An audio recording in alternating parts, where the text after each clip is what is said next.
슬기로운 라디오 생활 2부, 이어서 알아두면 돈이 되는 노동법 알돈노 시간 준비되어 있습니다.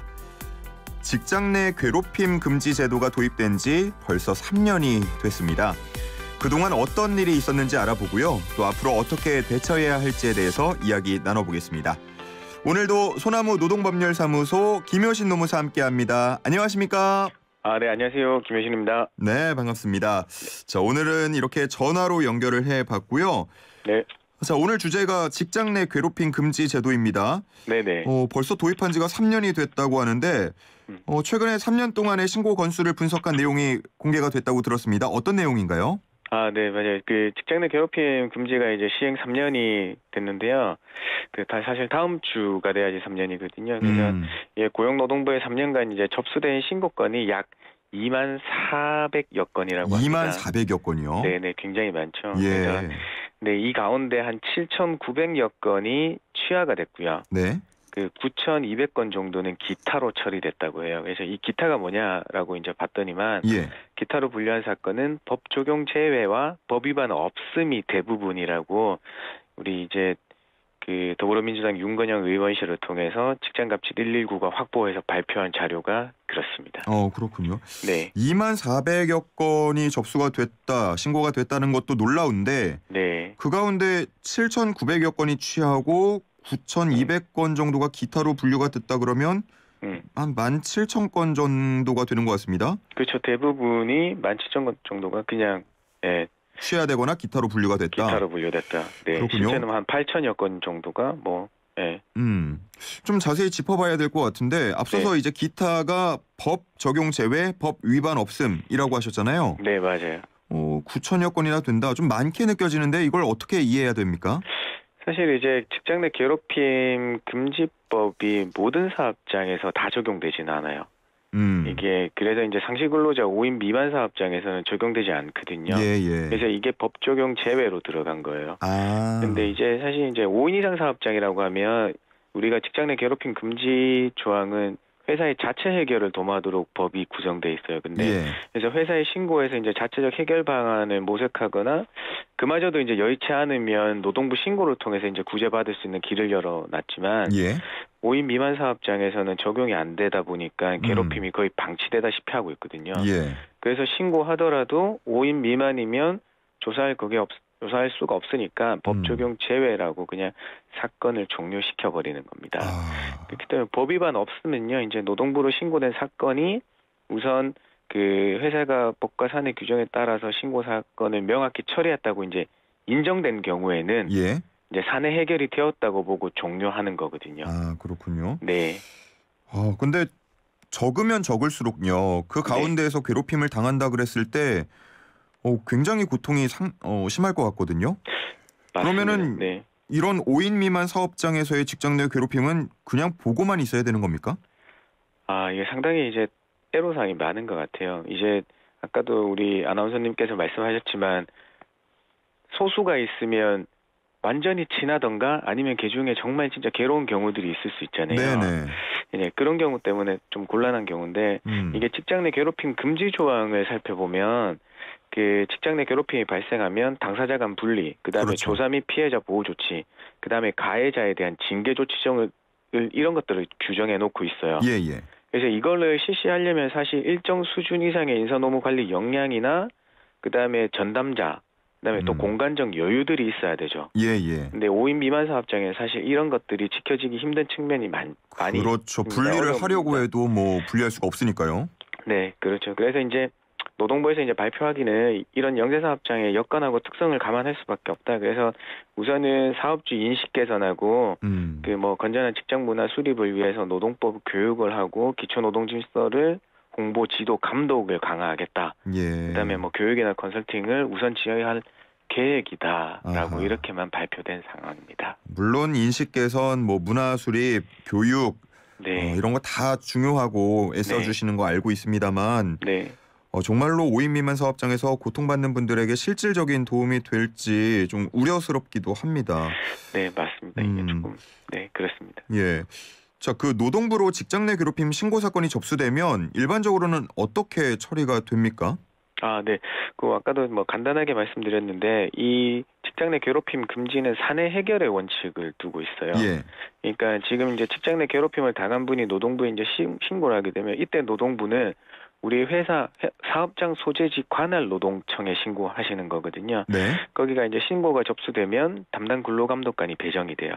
그러면은 그 배정이 되면 이 회사 사내 해결의 원칙이니까 사업주에게 신고 사실하고 이에 따른 법상 의무를 안내하게 됩니다. 네. 그래서 안내를 하면서 언제까지 회사에서 조사하고 어떻게 직장 내 괴롭힘이 해당되는지 안 되는지를 판단하고 해당된다고 하면 가해자에 대한 징계 조치 등을 담은 보고서를 제출하라고 하거든요.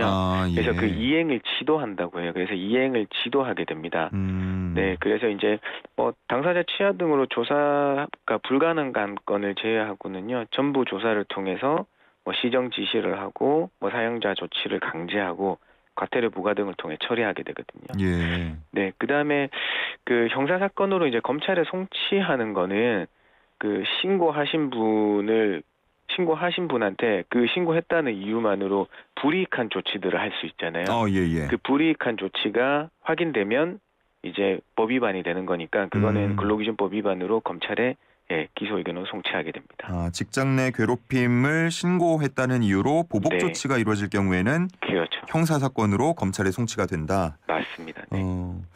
이게 회사 내에서의 해결을 우선적으로 적용한다고 하면 조금은 걱정스러워하는 분들도 계실 것 같아요. 아무래도 회사 내에서 발생한 사건에 대해서 회사가 널리 알리거나 인정하기가 쉽지 않은 경우들도 있을 테니까요.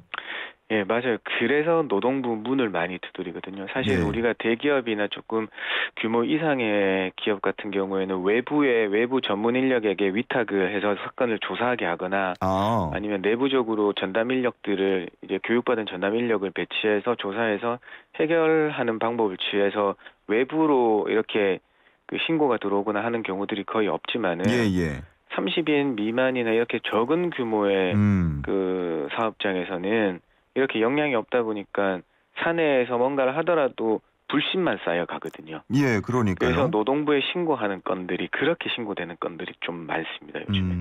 말씀하신 대로 정말 30인 미만이라고 한다 그러면 뭐 대부분이 가해자, 피해자가 특정이 될 거고 또 그 안에서의 관계들도 있을 거고 그러다 보면은 말씀하신 대로 불신이 쌓일 수밖에 없을 것 같은데 모든 법 위반에 대해서 형사처벌을 받는 거는 아닌 것 같고요. 네, 맞아요.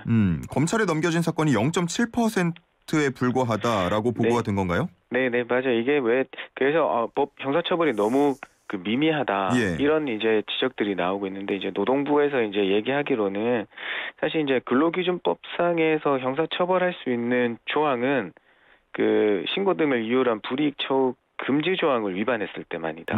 그래서 그때는 이제 3년 이하 징역 또는 3천만 원 이하의 벌금을 정하고 있는데 그래서 이 경우에만 이제 검찰을 송치하게 되는데 이게 133건에 불과하기 때문에 0.7%이다. 그래서 단순 비교하는 것은 조금 지양해 달라. 이제 이렇게 보도 자료를 내더라고요. 예, 이 부분에 대해서 노무사님이나 혹은 주변의 그 전문가분들은 뭐 어떻게 보고 계신가요? 조금 더 엄격히 해야 된다. 뭐 이런 의견들도 나오고 있는 건가요? 그렇죠. 이제 더 엄격한 의견도 어떠냐면 가해자가 또 판단이 되면 지목이 되면 가해자가 맞다면 회사에서 징계할 것이 아니라 우리가 이제 근로기준법에서 그 금지 조항에서 보면 사업주가 그 직장 내 괴롭힘을 행했으면 바로 과태료 조항이 있거든요. 이제 그것처럼 이 가해자로 지목된 사람들한테 직접적인 제재를 가하자. 그러니까 회사에서의 자체 징계 말고 법으로 좀 정하자라고 이제 얘기들이 나오게 돼 있는데요. 아직까지 조금 더 논의를 거쳐봐야 될 것 같습니다. 네네. 다음 주가 되어야 이제 만 3년이 되는 거니까요. 도입된 지가. 앞으로 또 개정이 되고 개선이 되는 부분들 있을지도 한번 지켜봐야겠고. 이 신고를 하기 위해서 그리고 이어지는 조사에서 뭐 대응하기 위해서 증거 자료가 필요할 것 같아요. 맞아요. 많이 필요하죠. 이때. 그러면은 피해자분들이 대응할 수 있는 방안들은 어떤 것들이 있습니까? 사실 이제 이 직장 내 괴롭힘은 가장 중요한 판단이 업무상 적정 범위를 넘었는지 안 넘었는지 이제 그거거든요. 그렇기 때문에 카톡 이 SNS라든지 뭐 그런 거 이제 입증 자료들을 많이 준비를 해요. 그게 뭐 언어적인 괴롭힘이라든지 그다음에 많은 구두상으로 행해져 오고 있기 때문에 네네. 녹취를 많이 해서 녹취 자료를 많이 내게 됩니다. 예. 네네. 그러면은 녹음을 한다는 얘긴데 맞아요. 그 녹음을 상대한테 알리지 않고 하면은 뭐 법적 증거 효력이 없다 이런 얘기들 많이 들리잖아요. 어떻습니까? 네. 맞아요. 지금 이제 우리 일반적으로 다 알려진 거는 이제 녹음자가 대화의 당사자로 이제 참여하는 경우에는 그 상대방 몰래 대화를 녹음하더라도 그 녹음 행위만으로는 형사처벌하지 받지 않거든요. 예. 그러니까 화자로 참여한다고 하면.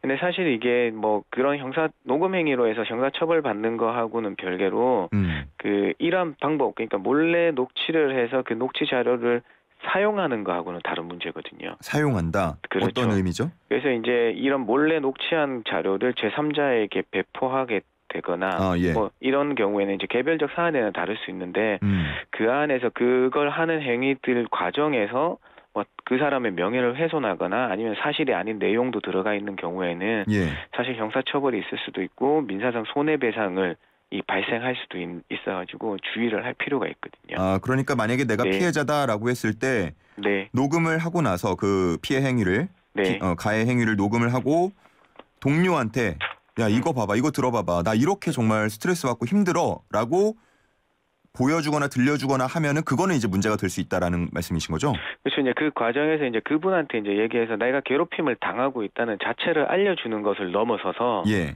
이제 그 사실이 아닌 내용들이 들어 있거나 뭐 그런 내용들, 왜냐하면 그 괴롭힘 행위들에 대한 내용도 있지만 다른 내용들도 있을 수도 있잖아요. 예, 그렇죠. 예, 그런 것까지 포함돼서 공개된다고 하면 예, 아까 손해배상도 발생할 수 있다. 그렇게 말씀드립니다. 그렇군요. 그러면 이렇게 녹취되고 뭐 제3자에게 배포하거나 그런 행위를 안 했을 때 네. 괴롭힘 증거로 활용을 할 수 있는 겁니까?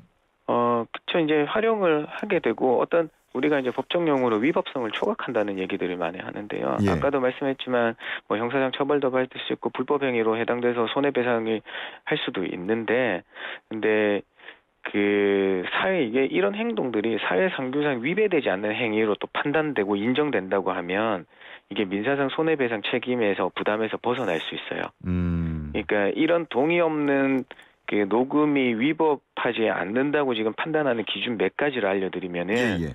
그러니까 첫 번째는 그 이제 그 녹음자가 해당 녹취가 유일한 증거 방법이라는 것을 인정받는 등의 그 동의 없이 녹취해야 될 필요성과 긴급성이 인정된다라는 예. 경우든가, 그 다음에 그 녹음자의 그 피녹음자, 그러니까 녹음 당한 사람의 사생활이나 비밀 영역을 침해하지 않았는지를 예. 보고요. 그 다음에 또 녹취를 소송이나 그 수사, 그 다음에 직장 내 괴롭힘에 대한 증거 자료 오로지 이 목적으로만 제한적으로 사용했는지 여부 등을 판단하거든요.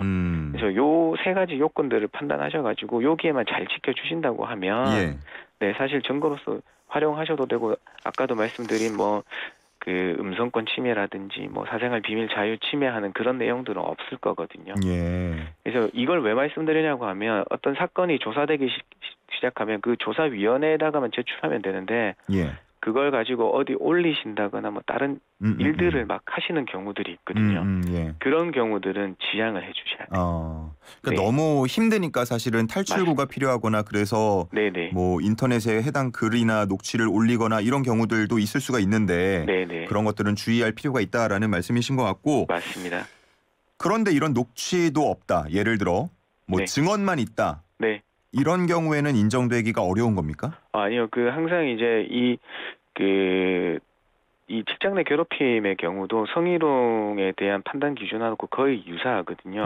오로지 배척할 거는 아니고 사실 피해자의 관점, 일반적인 피해자의 관점에서 그런 일이 있었고 피해를 당했는지 여부를 판단하게 돼요. 그래서 무조건 배척하는 게 아니고 그 내용이나 진술의 일관성이 있다고 하면 우선은 무조건 배척이 하는 건 아니고 일단은 신뢰한다라는 거고, 그 다음에 플러스로 그 이분만 조사하는 게 아니고 사실 이제 조사 과정에서 그 아무런 증거 자료가 없다고 하면 주변 동료들의 그 참고 조사를 하게 됩니다. 예를 들어 뭐 목격자가 될 수도 있으니까요. 그렇죠. 그런 걸 봤거나 평상시에 행동들이 어땠거나 이제 가해자로 지목된 사람의 평상시의 행동이나 본인한테 그런 행동들이 은연중에 했다거나 이런 걸 조사하게 되면 이제 그런 조사 기법 활용해서 하게 되면 충분히 유추할 수가 있거든요. 네, 그런 방법을 사용하고 있습니다. 혹시 이렇게 괴롭힘을 받을 때마다 네. 뭐 일기장 같은데 기록을 해두거나 꾸준히 네. 이런 것들도 효력이 있겠습니까? 네, 맞습니다. 그런 것도 충분히 효력을 가지고 발생할 수 있습니다. 네. 그렇군요. 근데 이 직장 내 괴롭힘 금지 제도가 3년이 다 되어 가지만 네. 여전히 뭐 그 회사 내에서는요, 이런 것까지 괴롭힘이냐라는 얘기들도 나오고 있는 것 같아요. 맞아요. 뭐 네. 예를 들어서 업무와 관련된 평가가 네. 있을 텐데, 제가 이렇게 방송을 진행하는 데 있어서 PD가 저한테 너 진행 별로다, 네. 이런 얘기를 꾸준히 한다 그러면 이거는 괴롭힘이 되는 겁니까? 안 되는 겁니까?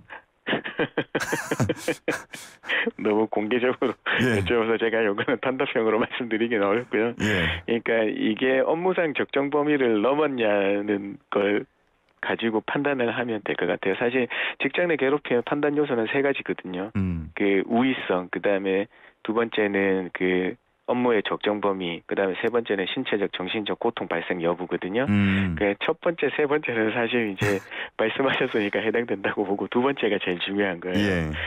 그러니까 예, 그게 어떤 건지 이제 주변 종합적으로 판단을 해봐야 되니까 예.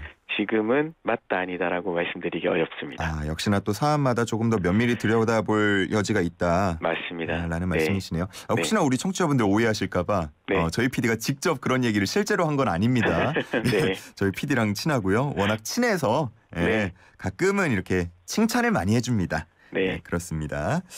자, 이렇게 오늘 직장 내 괴롭힘 금지 제도와 관련된 이야기 좀 나눠봤습니다. 3년이나 됐다라고 느껴지기도 하지만 또 얘기를 나눠보다 보니까 앞으로 가야 할 길도 또 멀다, 이런 얘기 생각도 함께 드는데요. 네. 우리 노무사님도 현장에서 힘써주시고 관련된 분들도 함께 계속해서 개선이 필요한 부분이 있다면 개선 힘써주시면 좋겠습니다. 자, 오늘 여기까지 듣겠습니다. 고맙습니다. 네, 감사합니다. 네, 지금까지 알돈노 김효신 노무사와 함께했습니다.